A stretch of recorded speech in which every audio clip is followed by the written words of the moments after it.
गावाकडे जायच्या खुशीत मी एवढी मोठी पाण्याची बॉटल माझ्या पायावर पाडून घेतली. तर हॅलो गाईज, मला मिळाल्या होत्या 4 दिवसाच्या सुट्ट्या. तर म्हटलं 4 दिवसाच्या सुट्ट्या खूप आहेत, मग काय रूम पार्टनरने दिले पैसे, मी निघाले माझ्या गावाकडे.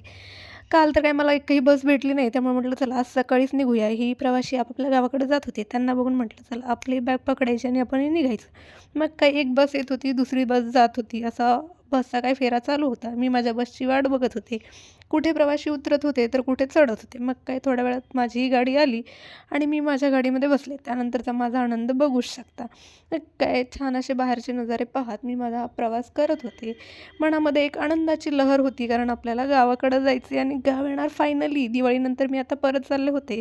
त्यानंतर गाडी एवढी खचाखच भरली होती. नंतर पोहोचली मी माझ्या मावशीच्या घरी. हे आहे माझ्या मावशीचं घर. इथे राहूनच आम्ही 4ही भावंडांनी अभ्यास केला. इथे राहूनच शिक्षण पूर्ण केलेत आणि ह्या घरी राहूनच आम्हाला नोकऱ्या लागल्यात.